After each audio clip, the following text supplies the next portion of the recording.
After weeks, months, and perhaps years of speculation for some of you, Indiana University made the move. They cut the cord, and they made it official earlier on Monday morning. New athletic director Scott Dolson announced that IU and Archie Miller decided to part ways after 4 seasons of Miller as the school's head basketball coach. IU missed the NCAA tournament in each of the 4 seasons, in each of the 3 seasons where the tournament was held. They would have made it last year as a 20-win team, somewhere in the 10-11 seed range. But a day after Selection Sunday, where the Hoosiers' name was not announced once again, IU is officially on the hunt for a new man in charge of their basketball program. Welcome to our emergency podcast, everyone. It's the 186th episode of the Hoosier Sound, where we are the official podcast of Indiana HQ. We are trying to do our best to bring you in-depth analysis and coverage for IU sports to as many fans as possible across a multitude of modern platforms. We're recording this bonus edition of the Hoosier Sound on March 15th, 2021, where I'm your host, Nithin Krishnan. Here with me today is our complete cast of Hoosier Sound contributors. We've got Matt Lukens, my usual co-host. We've got Indiana HQ contributor Andrew Rude. We're also going to have longtime Hoosier Sound podcast co-host Noah Freeman, one of the original founders of the Hoosier Sound. And we're all going to cover a wide variety of topics today as Indiana made some major college basketball news. Andrew, I'm just going to throw it over to you first. You saw the story. You saw the headlines. What's your initial reaction to Indiana moving on from Archie Miller after 4 years? My first initial reaction, I'm going to make this quick because I have to hop off soon. I was surprised. I wasn't shocked. I was just surprised because the rumors have been flowing around for multiple seasons now. Is the buyout going to happen? And the news broke today, and I was just surprised that Scott Dolson, his biggest thing he's had to do so far in his tenure, and he did it. So I give him props. He wants to go find the right guy, right coach to coach this team. So it's disappointing to always see somebody get fired just because you don't want that to happen. But unfortunately, Archie Miller did not get the job done. No Big Ten tournament appearance. Yes, you mentioned last season.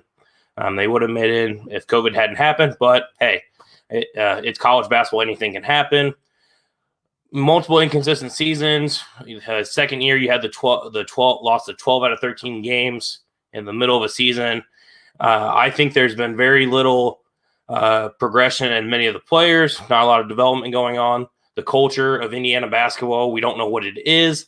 Yeah. And gotten to cover football and basketball for 2 years now, and there's a vast difference in the cultures of IU football and IU basketball. Tom Allen has went in and developed and built his culture from the ground up, and LEO is all over the university and what that program means. Yeah. We don't know what Indiana basketball means. Yes, we familiar with what it was with the Bob Knight days and going through that stages with Tom Crean, getting to the tournaments, playing hard-nosed offense and defense, but we don't really know what Indiana basketball is under Archie Miller.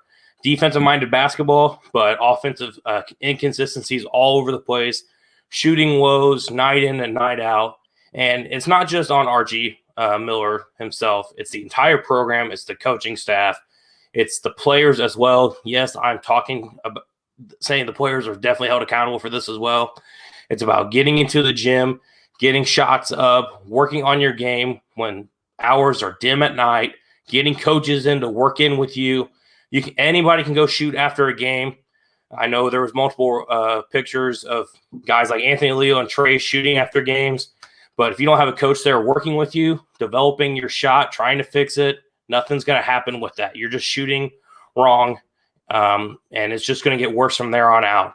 And the culture of Indiana basketball at the university, I have many people who I'm friends with at the school, and they're pretty much done with it. And Twitter is in basically celebratory fashion for a man getting fired today, losing his job. And IU Twitter is erupting with future candidates that they want to see. I saw a video compiling Brad Stevens and the Celtics and the song "I'm Coming Home." So that's let's just divulge in Twitter. As the March Madness approaches, which was actually 4 years ago tomorrow. It feels like deja vu. I was walking into U.S. history in high school, and Tom Crean was fired up on the TV right before March Madness. And 4 years later, I'm a senior in college. There you Another coach coming to Bloomington. And they were full circle. Matt, I'm going to toss it over to you. The floor is yours. I mean, I know this news was anticipated at some point this year, next year, maybe the year after.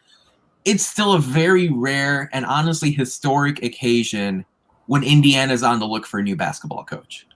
Yeah, it doesn't happen that often, right? Even though we have sucked, just really sucked over the last 20 years as a program, we've only had 4 coaches.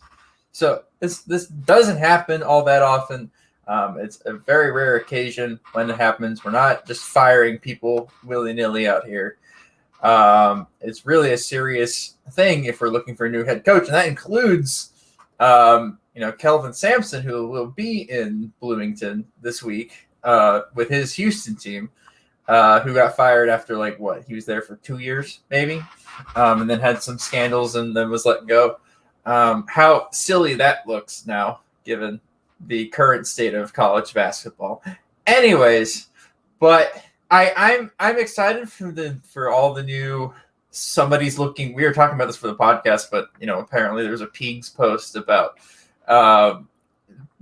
couple wives looking for real estate in Bloomington already, which I feel like is like par for the course for this sort of thing. I was on campus 4 years ago. We were looking for Archie, and I was getting pings about Billy Donovan possibly flying in on a private jet. You said the name. We're 7 minutes in, and that name has been announced. I'm sitting in Mother Bears, and I'm like, should I go to the Bloomington airport with my phone to see if I can catch Billy Donovan on a private jet flying in? Of course, he not only was not there, it never happened. So, you're going to see these things on Twitter. Don't believe 100% of them. Be hopeful that they're true. Brad Stevens is having a hard time in Boston right now, by no fault of his own. I would say most of the fault lies on Danny Ainge's irresponsible roster building. Yeah. And then you can look at other people. I know Lee Hanfling, by the way, I see a bunch of people are watching. Hi, everybody. Yeah, welcome. We have a live chat. Yeah. We love you come chat with us. Lee Hanfling says in chat, I'll put the comment up on the YouTube feed again. He says, my top choices are Nate Oates, Chris Beard, Mark Pope, Scott Drew. Yeah. I can't really argue with any of those but Scott Drew. Personally, I don't like him. Beeline, Jay Krebs is another one he just posted. Beeline, ? Yeah, Beeline. We like Beeline. Go back and listen to our podcast. If you're just listening to us for the first time, we had Ant Wright was on the podcast. Former Michigan. Yep, former Michigan basketball player. He had the nicest things to say about John Beeline, obviously, and said he would be a home run, perfect hire for IU. I can't agree more. But I'm just excited for what the rest of you guys think about the hire. Again, but Andrew had a great point. I think this needs to be said again.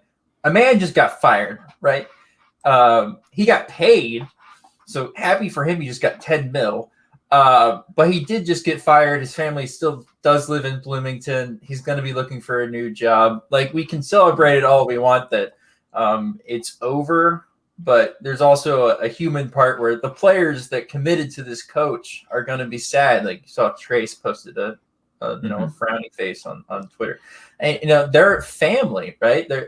They go to work together every day. They had promises. They know each other's families. Sure. They spend time together on the off season. This is a little bit deeper than just, they show up and he's my coach. So, today's a bit of a sad day.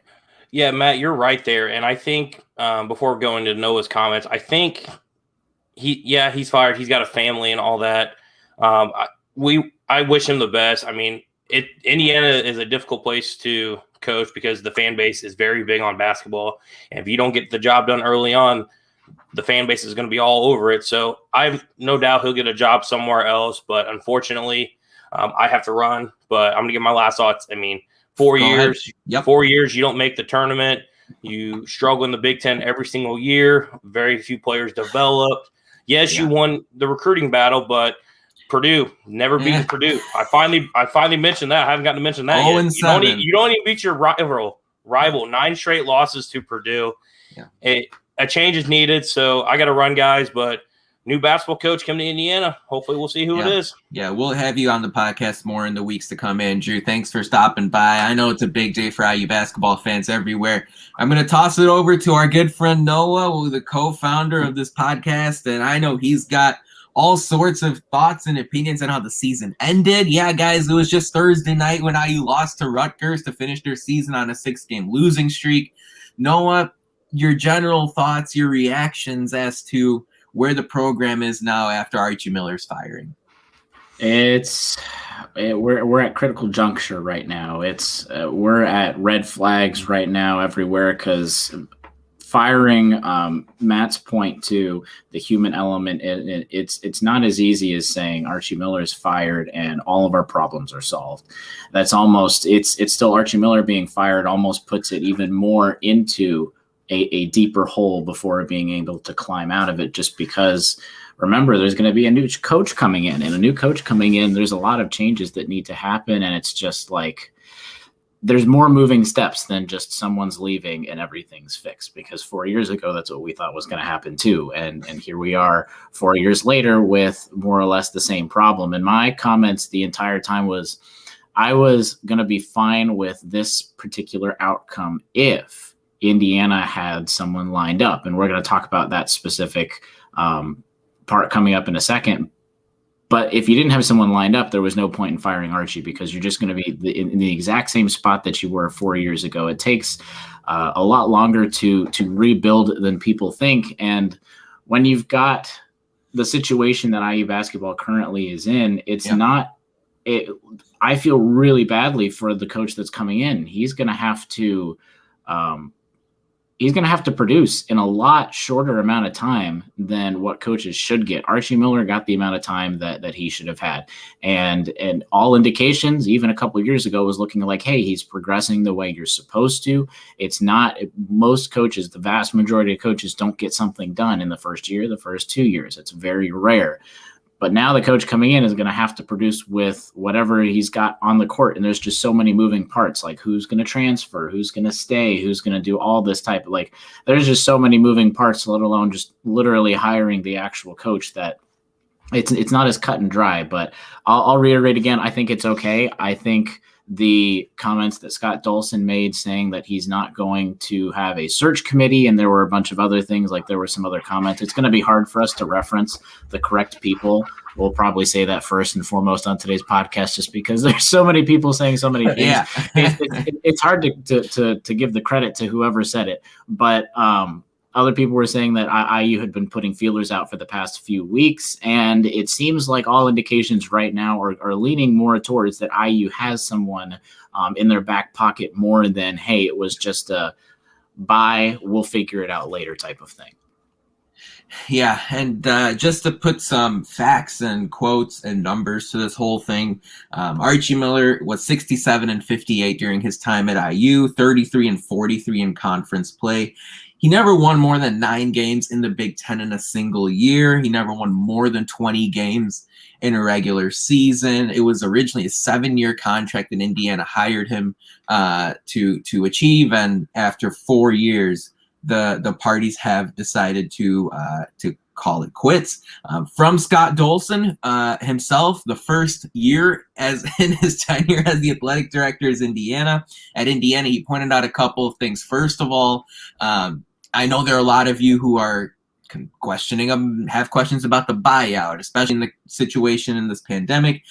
Dolson said that private philanthropic funding has been obtained for all transaction costs and obligations related to this change in leadership. We work to secure the necessary private support following my recommendation to President McRobbie, ensuring that there would be no charges to the budget. Dolson didn't really get into expectations for the next guy. He didn't use the words NCAA tournament or Final Four.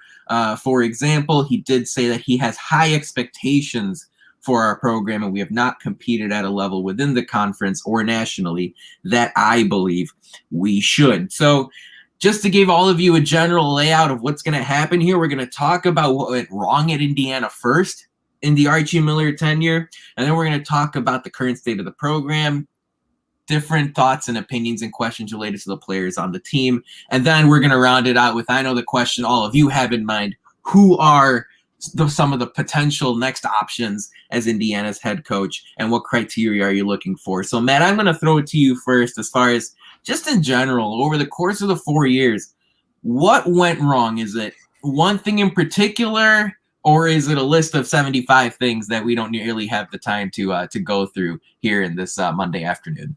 I think it's a combination of both. I could go on for about 4 hours about everything that went wrong, but it really boils down to like 2 or 3 main things, and those main things are: 1, player development or lack thereof of player development. Remember, Archie had a player development staff in place in Bloomington when he got there. He kept the player development staff from the Tom Crean era. And then after my senior year, his first year, he got rid of that staff and hasn't had the player development staff there since. And it's been on him and his staff to develop the players. Obviously, I don't have to tell you guys, it was not up to par. The second thing that went wrong was tactics and lack thereof of game day planning. I mean, there are so many times that we just got either outsmarted, outmaneuvered during a game. Most notably during this year, every time we played Michigan State, both games that we played, it happened. The second half adjustments came in, and we looked like a completely different team. That was just not up to par either. And then really the third thing for me that went wrong was just a lack of energy. I know Nithin just texted me and was like, stop yawning because you're watching. I literally just woke up and I saw the news. I scampered out of bed. I put a shirt on, a hat on, so get it together. My bed hair. So I apologize. But there was a general lack of energy around the program. I'm not even going to lie. The last 2 years have been the most boring basketball I've ever watched. To be honest, most of the games, I didn't even watch the games. I have a podcast that I cover Indiana basketball on. I didn't even want to watch. It was that painful. Like, the style of basketball was painful to watch. The watching the games was painful. I didn't watch most of the games. What I did was, I watched them, but I taped them and then put them on double speed, and then I would watch them and I'd skip the commercials. It was a great experience, by the way. I highly recommend it if you can't watch a game. But that's what I did for most of them to cover it for the podcast, because it was just painful to watch the games. And I'm a fan. I love the team, and I'm sitting there. I follow it. I follow the games on Twitter. Yeah. I follow the stat guys passionately. Passionately. Myself. Yeah. Thank you. But I couldn't stand to watch the games because they were just the style of play was terrible. You knew it was going to happen every single time. And God, Noah, Nithin, tell me I wasn't the only person here that those were the problems for me. No, and there's not a single thing. I mean, Noah, when you surveyed the situation, over the course of the last 4 seasons, what was missing at Indiana that you did see at other schools around the Big Ten and in the top 10, 20 in the country? I don't think it's as clear-cut of an answer as some people might like it to say.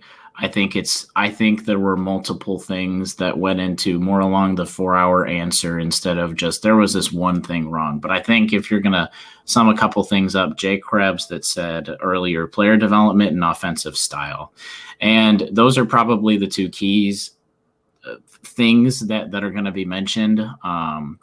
I don't even agree, Forrest. Forrest said culture. I don't even agree with that necessarily because, I'll even quickly go over each one, like player development.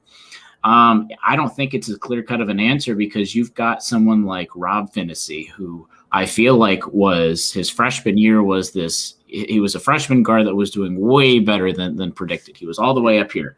But then his sophomore year was same exact line for the podcast listeners, the same exact line. Junior year, the same exact line, if not even getting a little bit worse. But then you've got a guy like Armaan Franklin, who we were thinking might come off the bench, get about 10 or 12 minutes this year. If he could score 5 or 6, he'd be doing really good. But then he's getting into the mid-teens, upper teens, and averaging that many points a game. And it's like, so it's not as clear cut because you actually see the development in Armaan Franklin going from Race basically, Thompson.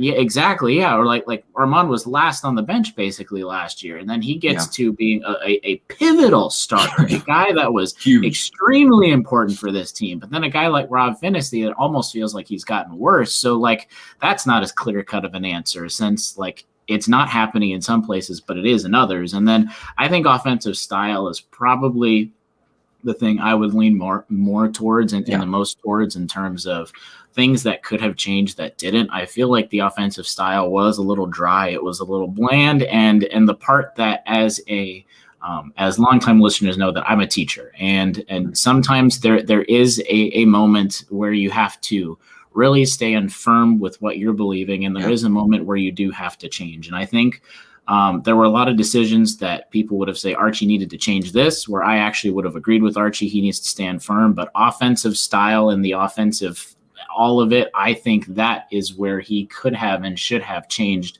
something. I don't even think he needed to change the starters. I think he just could have said things like, I know you both, even Nithin, you mentioned earlier, just, hey, just do some ISO ball like it's in the gym where you're just kind of having fun and trying to score. And then when you get back on defense, really lock down in that pack line defense and that kind of stuff. But I think offensive style probably, or just the offense in general, is something that could have and should have changed over the course of his tenure, that just basically didn't win it because Jay said, again, in the last 6 games, you had a good lead, but then you just couldn't score at times. And that was probably the biggest knock on Archie's tenure, is just those scoring droughts, really. Yeah, and the offense to me is what it really does all come down to. There is something else that sort of popped into my mind recently. I remember sort of the get old and stay old mantra that Miller brought in. He wanted to bring in guys early, freshmen, and really get them to be a stable, steady part of this program for 4 years, stuff that you see at Virginia or Wisconsin or Purdue or Michigan State, that these teams that continue to make the NCAA tournament and win games in the NCAA tournament. And then you look back at some of his early classes, or maybe even some of the players who came over to Indiana from the Tom Crean tenure, and you just think of the names of guys that have transferred, right? Like, Demezy Anderson came here and he left, and Clifton Moore came here and left. Jake Forrester came here and left. And then the really big one that happened after the end of last year was Justin Smith. And I understand Indiana and Justin Smith may not have been the perfect match for each other, but after 3 years of hard work, of days and months and years in the gym, Justin Smith thought there was greener grass somewhere else. And you look at what he's doing now, he's a critical part of an Arkansas team that has won a ton of games in SEC play and has ended up as the 3 seed in this NCAA tournament. And you go, this is a direct contradiction of what Archie Miller really wanted to do when he came here. He decided to recruit a guy like Romeo Langford, and I enjoyed watching Romeo Langford in Indiana colors, and I thought Langford had a good season in his 1 season here, but he wasn't a guy who was going to come in here and stay for the long term. And when it's all said and done, when you combine sort of this lack of identity and really execution of that identity, which is what Andrew pointed out earlier, and combining it with the real archaic offense, which just seemed to be bogged down way too frequently and wasn't maximizing the skill set of the guys who came in, that's when you really do look at it and say, it's probably best for both parties to explore other opportunities. Indiana's not the only school. DePaul in Minnesota have announced earlier today that they're moving on from their head coaches. It was Dave Lato at DePaul, Richard Pitino at Minnesota, and I'm sure you'll see some other schools get mentioned there. Real quick, I wanted to shout out the Indiana women's basketball team. They had a surprising upset loss on Thursday night to Michigan State in the Big Ten tournament that snapped their 9-game winning streak. But their bracketology show is tonight. That happens after 7 o'clock or 7:30 over on the ESPN family of networks. So you'll have a women's bracket to go along with your men's bracket here as we head into March Madness, which for the men's field will take place entirely in the state of Indiana. And it's so strange to see decorations and signage go up outside and inside Assembly Hall as we prepare for the 68-team tournament, which, again, the Indiana Hoosiers will not be a part of. So, no, I'm going to ask you this. As you look at the potential next head coaches at Indiana, before we get into actual names, what are some of the criteria that you're looking for as Scott Dolson embarks on this search? Again, he's not using a search firm, but he is getting the advice of Indiana University officials. What kind of criteria are you looking for the next head coach to really hit out of the park? I feel like the criteria for IU basketball is different than any other program in the country because it's almost like the Tennessee football mantra a couple years ago, where it's like, oh, we're gonna hire this one guy, and then all the fans are like, no, and then the administration gives in. It's like, just kidding, we're gonna get someone else. Because, sorry, Hoosier fans, you guys can be a bit too much at times. Where it's a bit things are a bit exaggerated, basically, to say the least, and. I guess maybe not sadly, but I think that is going to be centered around all of it. And I don't remember who I've told, but I feel bad for the incoming coach just because he's going to be expected to, not like asked to, he's going to be expected to win way quicker than most coaches. And he's going to have a winning program much faster within a couple of years. So I think that's going to be the first and foremost thing where we've just seen mediocrity basically the past few years, not even just Archie Miller's era, just average Tom Crean era, let alone his couple of better runs. So that's going to be, I think it's going to be just a big splash hire, which is going to be extremely hard for a program where IU is. But I think that's, to be honest, and that's where they should go. They should try and get someone that's going to turn the program around. As much as Ant Wright began to joke on Twitter and then in the podcast a couple weeks ago, a couple weeks ago, a guy like John Beilein really is someone that you could have come in, turn a program around, and then retire and just basically get it up and running again. And I am going to get upset with people that are like, we need to have this IU guy or this like Indiana type. No, at this point, Indiana just needs someone that is going to win basketball games. And there should be no other criteria other than win. And yeah. There you go. I mean, it's straightforward enough. Matt, are you looking for a coach that's more offensive-minded, who wants to incorporate the three ball, a guy who can recruit the state of Indiana or make it to a certain point of the NCAA tournament? Like, what are your criteria for the next head basketball coach in Indiana? And almost slightly transitioning to another question, what are your expectations for the new guy in charge? My expectations for the new guy in charge, I'll start off with that, is to win. So my criteria is a winning head coach.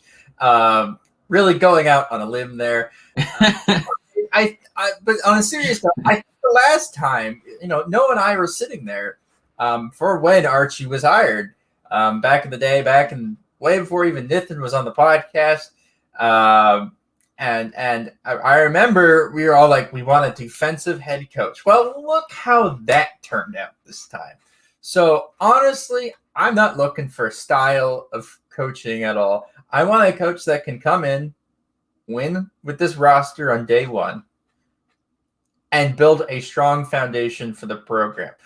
Whether that is John Beilein, or that's Chris Beard, or that's Nate Oates, or it's Rick Pitino, or anybody like that.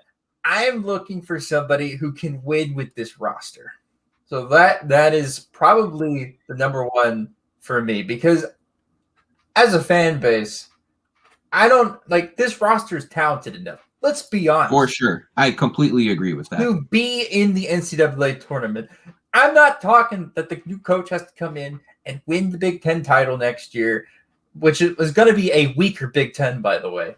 let's just be honest. The Big Ten is going to be losing a lot of players. Illinois is not going to be the team they were this year. Wisconsin is not going to be the team they were this year either, even though Wisconsin wasn't even that good this year. Yeah. Iowa is losing their players. Yeah. Michigan State, Ohio State will be Michigan State will be better. Michigan State will be better. Yeah, but Michigan's probably the only surefire team next year. That's I think Purdue will be better next year, but it's a good point that you're talking about, Matt. You know, I understand the entire concept of winning. I remember going back 4 years. You guys shared your stories. I was working at a tax firm, and I heard that Tom Crean was dismissed, and it happened. The dismissal of Crean happened on that Thursday during the NCAA tournament before the round of 64 started, and I was just like, wow. And then, you know, whenever it was a short time after Indiana announced they were bringing Archie Miller aboard, and I was like, wow, this is a match made in heaven. This is going to work out. Miller's going to elevate this program, and it just didn't work out. When I look at specific things, I want a head coach that's going to incorporate and it's going to modernize Indiana basketball. And I'll be more specific. You know, there are certain things you can do that improve your chances of winning, you know, taking quality shots, open corner threes, getting baskets in transition. Those types of things can really help you out. And I know there's a style of basketball out there that Virginia plays or Wisconsin plays, but even if you look at the numbers there, those teams, the shots that they take are high quality shots that you can say, I'll say the A word, the analytics recommend, or, you know, the mathematics recommend, the corner threes, the free throw line jumpers. I want a coach that's going to allow his players, many of them the best high school basketball players in the state of Indiana, to play with intuition and instinct and freedom rather than scripting and choreographing every half-court set in the book. I understand there's a place for that, but, you know, these kids know how to play. You know, if you're a 5-star, 4-star, 3-star recruit and you play high school down in Bloomington or Indianapolis or Lafayette or wherever, like, you obviously have an extraordinary skill set, and that level of freedom and flexibility just wasn't offered to them. So that's what I'm looking for. And I completely agree. This is not a full-scale rebuild. And I don't even care. And I don't even care if Trace Jackson Davis decides to move on from Indiana. Even if he does, and even if Al Durham, you know, finalizes his departure from the program and Joey Brunk leaves, for example, even if 1 or 2 scholarship players leave beyond that, and it doesn't seem like that's going to happen, but even if that is the case, this to me is not a full-scale rebuild. I think the expectation for whoever takes over next year will be to make the NCAA tournament. And whether or not that's unfair, I don't know. I'm curious to hear what our podcast listeners have to say about that. Maybe I'll throw a question out on social media. But my expectations are get into the NCAA tournament frequently, you know, get far into the tournament, get to the second weekend, get to the third weekend. Yeah, there's a third weekend, and there's a third week in the NCAA tournament that we haven't seen Indiana participate in since 2002. And, you know, it's hard. It's hard to win in college basketball. There are a lot of good programs. There are blue bloods all across America that have lost a ton of games recently. Michigan State's in the play-in game. Kentucky missed the tournament. Duke would have missed the tournament. It's hard to be a powerhouse every year in college basketball. And I'm not going to put Gonzaga on that list. They're in a weaker conference where they basically have 25 to 30 wins automatically booked. Even in a bad year. So it's hard to be a gold star team, A+ team every season, but it's got to be better than where it's at right now. And I know the time has come for all of you, the moment you're waiting for. The list of possibilities has been unleashed across social media and on Twitter and on Facebook and in your local newspaper. And I'm sure your aunts and uncles and grandparents and brothers and sisters have already told you who the next basketball coach at Indiana should be. Matt, you're going to be first up here. Who are 1 or 2 or 3 of the options that are out there that you want Indiana to go after, and who are the 1 or 2 or 3 that you think is realistic option, realistic target for Indiana here as they go look for their next leader? The ones I want, well, Brad Stevens you can't you can't have a conversation about Indiana basketball coaches without bringing up Brad Stevens. And this time, I really mean it this time, it's actually a somewhat realistic option. Remember the last time we had this coaching hire, he was doing well with the Celtics. They were building a program there in Boston. One sec, man. I'm just going to interrupt you briefly. I just saw a report, and we're recording this before 2 o'clock Eastern time. Jeff Borzello of ESPN just reported that Al Durham has entered the transfer portal as a grad transfer. So he had already on social media posted some messages saying Uno out. Here's number one. He looked like he was willing to part ways with the school and move on. And I think the general consensus was Durham was just going to move on to the next phase in his life. But Jeff Borzello over at ESPN reports that Durham has entered the transfer portal as a grad transfer. So someone will try to scoop up Al, it looks like, for playing next season. But just wanted to mention that, Matt. The floor is yours once again as far as your options for Indiana's next head coach. Well, that was pretty rude, Al. I mean, geez, you couldn't have waited like 5 minutes. Gosh, no, good luck to him. He'll find a place to play, and he'll be a decent contributor on a probably winning basketball team because he'll have a good head coach. Anyways, yeah, so where was I at? Oh, that's right. Brad Stevens. He had a program going in Boston at the time, so obviously he wasn't going to leave. Now, if you want to take a gander and look at the NBA standings and how Boston is doing, Boston is like 2 games away from being the 10th seed in the East and 2 games away from being like the 3 seed in the East. They are just in a what it can only be described as a bit of a playoff struggle right after the All-Star break in Boston. Again, like I said earlier, it's not of any fault of his own or of a fault of Danny Ainge. Like, he's a pretty good head coach, even though Boston fans would tell you otherwise because they're spoiled little brats. So Brad Stevens would be my number one. We had Ant Wright on. Have I mentioned that before on the podcast? You should go listen to that podcast. John Beilein would be my other one. Yeah. And then my third one that I want is Chris Beard. I think the Knight connection would be nice. I like his head coaching style. He's a bit of a hard-nosed guy. And really, he built a culture in Texas Tech, which is hard to say because, Coach Knight went there and didn't have a ton of success there, and he's Coach Knight. And then Chris Beard shows up, and, they made the championship game last time there was a championship game. So that's a pretty big deal. So I'd like him. The 3 that I think are super realistic for IU, Scott Drew is probably one of them. Do I want Scott Drew? But he's realistic. I think the Nate Oates hire is pretty realistic. He is at Alabama right now. Mm-hmm.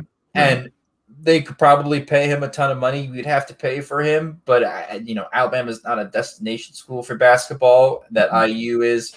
Not to sound like, stereotypical macho IU blood fan, but seriously, I think that's an objectively fair opinion that Indiana is a much more prominent basketball institution than Alabama is. And I'm sure we could go and get Rick Pitino. I'm sure the minute that we call him, he would leave Iona at a second's notice because that is who Rick Pitino is. Do we want Rick Pitino? No, but if Rick Pitino, let's just put it this way, if Rick Pitino didn't have all the baggage that Rick Pitino has, I still would be a little hesitant due to his age. And I know you could say the same thing about John Beilein. Sure, right. But John Beilein builds programs. Rick Pitino kind of tears them down. So there's that. Noah. Yeah. I know. I'm taking over the host role. Noah, what are your thoughts on people that we should look at? Did I miss anybody? Is there any other thoughts you have on Rick Pitino? I mean, I'm sure Nithin's going through the post that we put for the poll as to who we think the next coach is going to be, and looking at all those names that are coming in the comments right there. Some of them are a bit interesting. I'll just leave that for him to deal with, since some of those are like Steve Alford's name is coming back up again, and it's and it's coming up more that. Yeah. Sorry for no. I think Matt summed it up pretty well, actually. Those are probably the list of names that will come to the top, and I don't want to just be a broken record here, but yeah, I agree with everything Matt said. I think they need to go for a splash name hire, like I said earlier, a guy that's going to be able to win right away. And the more and more that you think about it, the first time that John Beeline was mentioned was like, what are you thinking? But now it's like, maybe that actually might be the best option, because it's going to be a tricky hire, because you can't get this wrong. If Scott Dolson gets this wrong, because remember, there's no search committee, even if there was, it would still be on his head, basically. You can't get this wrong. This coach has got to get Indiana back into the NCAA tournament, even if that's John Beeline fixing the program, quote unquote, fixing the program, just kind of getting it back on its feet again before being able to find someone else, like, because I don't know if you can pull away Chris Beard. I don't know if you can pull away all of these other high, like Nate Oates. I don't know if you can pull them away from the job that they are currently right now with some of the names that are being thrown around. So especially with Brad Stevens, it's still an NBA connection that a couple of years ago, Matt, when we were slowly talking about this before we even started the Hoosier Sound, it was like, yeah, him and Danny Ainge were just geniuses. It was like the whole NBA was going to be revitalized around those two people, the coach and the general manager. But those are probably who I would pick as well. I'm going to be a bad radio host and just stumbling over my words, because there's so many people to talk about, because honestly, the list is getting bigger, but I feel like but IU has actually a pretty small list. So like Fife is also another name. Fife is another name that's being thrown around, which I'm going to say no to. The interesting part is definitely that on the outside, it does seem like the list is pretty long. Internally, we have no idea what kind of conversation Scott Dolson and his staff are having as far as the next steps. I'll tell you this much: Jeff Borzello of ESPN, Matt Norlander, CBS Sports, they both said this was kind of a surprise move. The understanding in the industry was that Archie Miller was going to get another year. Indiana wasn't ready to foot the buyout. Well, we basically found out mid-morning today that that's where Indiana went. Now, I want to say one thing that I feel like is worth mentioning, and that is there's a fine line, right, between sort of ridiculous dreamland options, but on the other side of it is understanding that Indiana is a program that is a highly regarded national college basketball job. The facilities are incredible. It's a fertile recruiting ground for some of the best players in the country. It's in the best conference in college basketball. You get 17,000 people in Assembly Hall every night, as long as fans are allowed in the stands. The list goes on and on and on, and that's before we even get to the historic ties that Indiana has over the last handful of decades, as well as the prominent NBA players who played basketball here in Bloomington. So Indiana is a very highly regarded job. Now, Nithin, how many times can you say that, though? I feel like we've tried to use that excuse more. I know there's just been one hire with Archie in the past few years, but I feel like that's been the excuse, is like that, Indiana has the history, but I think that's the realization, is that we're not a blue blood program anymore. That's just one component of it, and I'm going to look at it the other way. I do think Indiana is a blue blood program still, and it's not so much that I expect them to now all of a sudden win 30 games a year and make a Final Four run every season, because that's just unrealistic. But when you look at the teams that get the highest ratings in college basketball for their games on TV, when you look at the schools that have the biggest following on social media, even if it always isn't the happiest, this Indiana University team is right up there with all the schools that are considered major blue bloods. And so, that's something that's intriguing to me there. Now, one person I did want to shout out was John Beeline. And here's the thing with Beeline, right? The age is a concern. The novelty of Beeline or whatever is a concern. But, it'll be interesting what Scott Dolson's vision is. And I think that's so important when it comes to who the next guy is in charge of this men's basketball program. Where do it's the cliche interview question, right? But it's cliche for a reason. Where do you see this program in a year, or in 5 years, or in 10 years? And I think that's a really big question that Dole has to answer as far as the Beeline hire is concerned. Maybe he looks at Beeline and says, look, hey, take 3 or 4 or 5 years to sort of settle the noise, quiet the drama, right? That's a word Deron Davis used in a tweet earlier today. Sort of keep the grumblings and the frustrations to a minimum, stabilize the program a little bit. And then after Beilein decides to retire, then you can go out and really find someone who can take the program to even higher heights. That would be the justification for bringing John Beilein in. A couple of other Nithin, just to piggyback on the Beilein thing, the one thing I forgot to mention earlier was that the one caveat to John Beilein when he was leaving Michigan was that everyone, because he left when we were on, everyone was like, oh, yes, this is our chance. We can finally get over Michigan for at least a couple years before they can take their few years, rebuild the program. Because John Beilein does have such a different style. Like, all of his players don't work. It's not like his players could translate from one coach to the next coach. And lo and behold, they still did. And Michigan has actually gotten even better with what it is. So John Beilein is becoming more of a at least a realization that it could and would work, probably, just with the fact that he could take a couple of years, and even the recruits that he comes in, hand it off to the next person, and it would still be in good condition to where there wouldn't need to be another transition and rebuild. Exactly. That would happen. Yeah. The transition of power, the handoff would be really smooth, and for all we know, Beilein might even have a say. But of course, that's so far down the road. A couple of other Indiana-related names. We did talk about Dane Fife a moment ago. The appeal with Fife is that as someone who would be coming over from an assistant position at Michigan State, he might not command the salary that some of the big guns really would.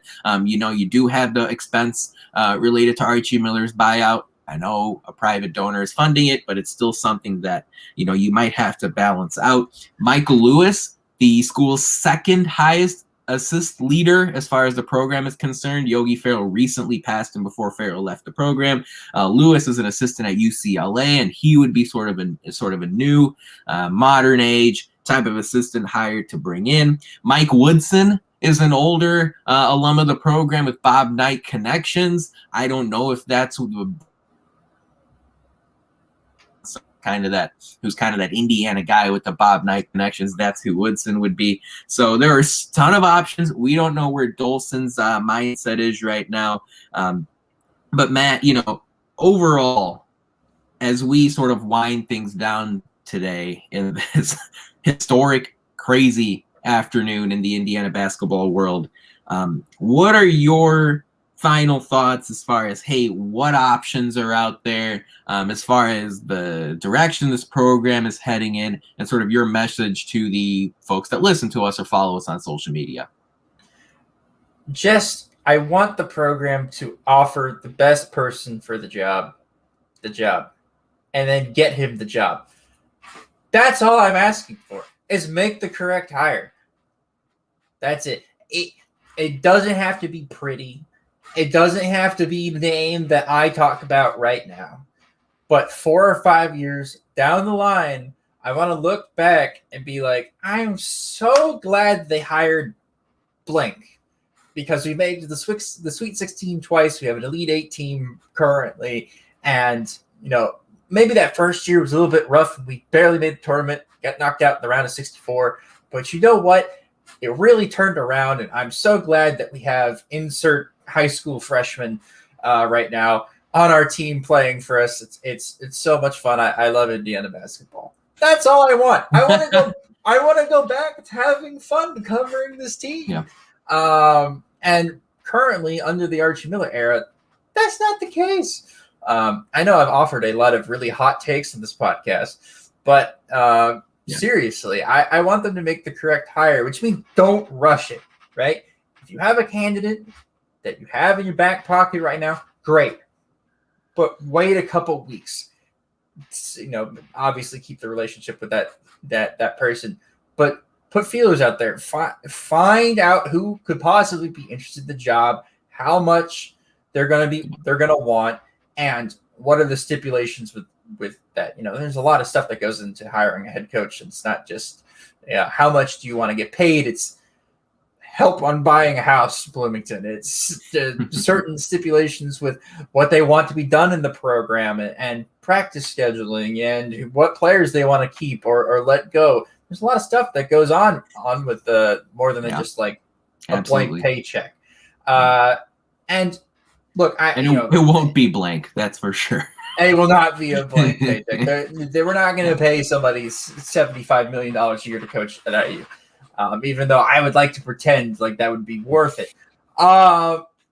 You've seen Dane Fife, Phil Martelli, Dan Takic's name thrown in the chat. I would personally say no to all three of those, especially the Dakic one. Dakic has shut out a lot of the Indiana HQ stuff, so I'm not going to go on a rant about how Dan Dakic is blank or whatever, but he had his shot at the IU coaching job, and he took a team that was a 1 seed, and they became not a 1 seed, and they got knocked out of the tournament really, really, really quickly. Yeah. So, and he's been out of coaching for way too long, so Dakic is not an option. But, he can pretend like he wants the job offer, which honestly I respect the hell out of. Because that is a level of confidence that I do not have in himself. Yeah. But yeah, look, I want to make the correct hire. I believe it's one of Beeline, Beard, or Brad Stevens. It's one of the 3 Bs that will be coming in to be our basketball coach. But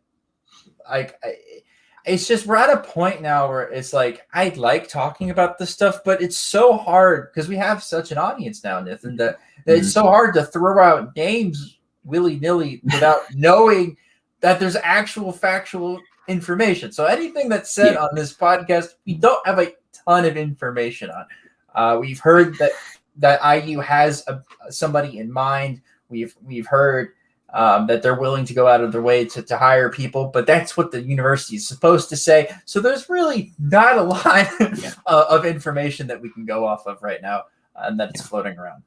Yeah, there's still a lot of questions to be answered, a lot of speculation out there. It'll just be 1 day, 1 hour, 1 minute at a time. Noah, as we wind down here on this Monday afternoon, what are your final thoughts just as far as the entire conclusion to the Archie Miller era and the next steps for this IU basketball program?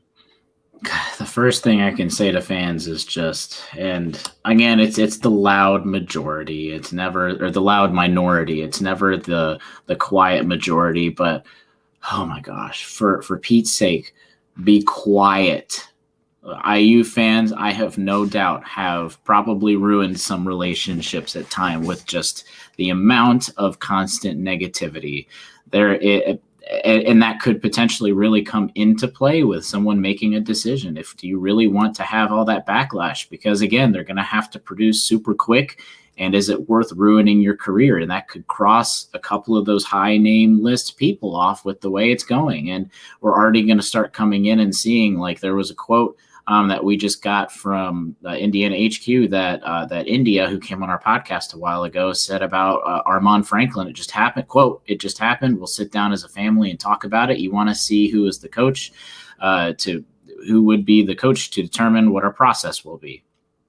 So there's more factors than just, hey, he's gone. There's more of a human element to this, and also be that human element and try and be supportive with all of these guys. Imagine just go back to your time and remembering whether it's a coach or a teacher or someone that was just meant a lot to you, regardless of whatever the outcome was, and then they were just fired for something. It's still heartbreaking to a lot of these boys and these men, to where it's a transition for everyone. And I wouldn't be surprised in terms of, Nithin said, wait a couple of weeks. I could see them having a name in the announcement coming this week if they really are that far along, since they've had feelers out for a couple of weeks.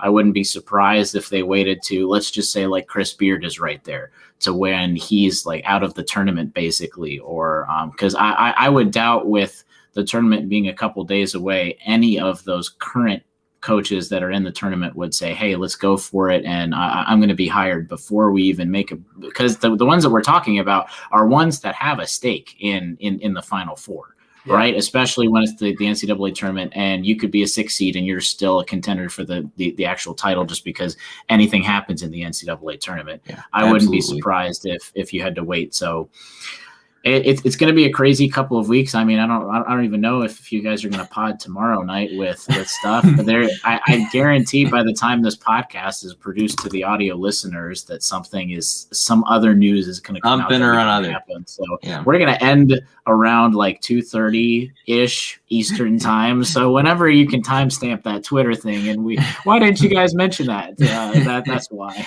Yeah, we're ending at 2:14. So Yeah. no, anything after that, we're not accountable. Yeah, Chris Beard, you mentioned that. His Tech Red Raiders team will play their round of 64 game at Assembly Hall. I mean, what a coincidence there. Just as far as things are concerned, you guys can absolutely stay tuned right on to Indiana HQ and at the Hoosier Sound for all your updates as far as this Indiana coaching search is considered. There are already updates over on IndianaHQ.com, articles posted about Indiana's dismissal of Archie Miller, and there's just going to be more to come on that note. Over at the Hoosier Sound, we did release a podcast poll earlier today, and the winner as far as who you want as the next Indiana head basketball coach is Chris Beard, who's coming in with 32% of the vote. John Beeline had 25%. Scott Drew had 20%, the current Baylor coach. Other was 23%. So there's a pretty even spread across the different options. On nearly 400 people have voted to this point. Just to shout out a couple of comments. I liked what Biz Coach replied a little bit earlier today. He said, Gene Hackman, bring the guy from Hoosiers to go and coach the Indiana basketball program. But on a more realistic note, OC3535 says Mike Lewis or Dane Fife. Wes B says Brad, come home. Rob Dreeman says Patino, who currently is coaching Iona, who they are in the NCAA tournament. Chad Schwarzkopf said break the long-standing tradition of one head coach. Fife and Lewis, co-head coaches, real old couple vibes, grit and polish. It was funny to see the Twitter interaction between Fife and Michael Lewis yesterday as they were talking about their head-to-head matchup coming up in the NCAA tournament in the first 4 play-in games on Thursday. Again, that game, I believe, will be in Mackey Arena. But anyway, that about wraps it up for a 186th show of the Hoosier Sound, an emergency podcast episode upon the firing of Archie Miller. Thank you so much for joining us. We really appreciate all your support. Thank you to our live audience. You guys are all beautiful people. Come back and join us for our next podcast episode. We're going to post it over on the Hoosier Sound, and you'll get all the details there.